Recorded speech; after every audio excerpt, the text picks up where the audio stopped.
नमस्कार, न्यूज 44 देख रहे हैं आप। मैं हूं आपके साथ अभिषेक राज मिश्रा।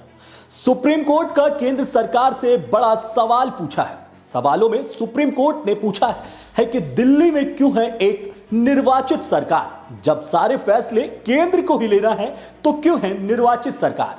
गौरतलब यह है कि सवाल सुप्रीम कोर्ट ने सिविल सेवकों के तबादले और पोस्टिंग पर प्रशासनिक नियंत्रण के मामले में हुई सुनवाई के दौरान किया है। इस दौरान कोर्ट ने दिल्ली में एक निर्वाचित सरकार होने की आवश्यकता पर सवाल उठाया है। कोर्ट ने केंद्र से पूछा कि दिल्ली में चुने हुई सरकार होने का क्या मतलब है, जब इसका प्रशासनिक कंट्रोल केंद्र सरकार के पास है।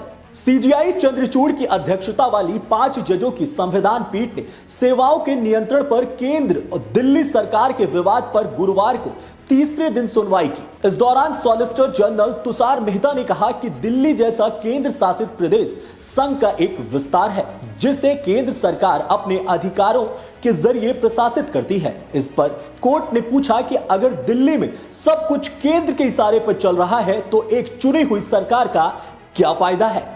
सुनवाई के दौरान जस्टिस एमआर शाह, कृष्ण मुरारी, हिमा कोहली और पीएस नरसिम्हा की पीठ ने उन विषयों का भी उल्लेख किया जिन पर दिल्ली सरकार कानून बनाने में अक्षम्य और राष्ट्र राजधानी में सेवाओं के नियंत्रण के संबंध में कानूनी और संवैधानिक स्थिति के बारे में पूछा है। इस पर मेहता ने कहा कि राष्ट्रीय राजधानी होने के नाते दिल्ली का एक अद्वितीय दर्जा है और वहां रहने वाले सभी राज्यों के नागरिकों में अपनेपन की भावना होनी चाहिए। एक फैसले का हवाला देते हुए उन्होंने कहा कि दिल्ली एक महानगरीय शहर और लघु भारत भी है।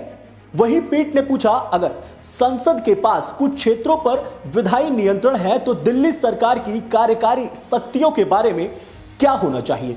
अदालत चाहती है कि सॉलिसिटर जनरल यह बताएं कि कैसे सेवाओं का विधायी नियंत्रण कभी भी दिल्ली की विधायी शक्तियों का हिस्सा नहीं था।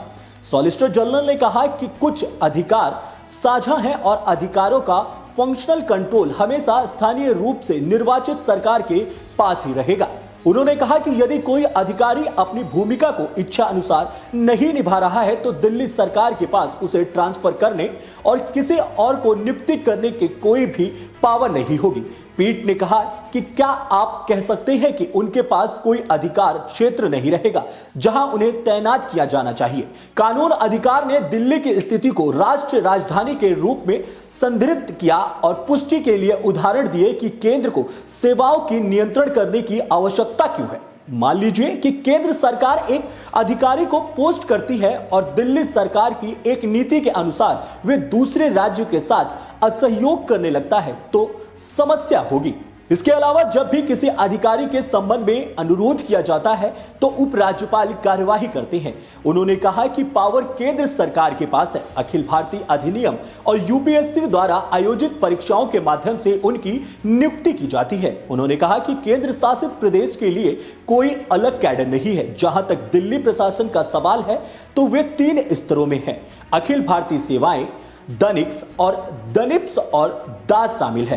पहले 2 स्तरों के लिए नियुक्ति यूपीएससी के द्वारा की जाती है। संवैधानिक योजना का जिक्र करते हुए उन्होंने कहा कि केंद्र और राज्य की सेवाएं और केंद्र शासित प्रदेशों में कोई लोक सेवा आयोग नहीं है। इस मामले पर अगली सुनवाई 17 जनवरी को होगी। देश और दुनिया की तमाम जानकारी के लिए हमारे साथ जुड़े रहिए न्यूज 44 में।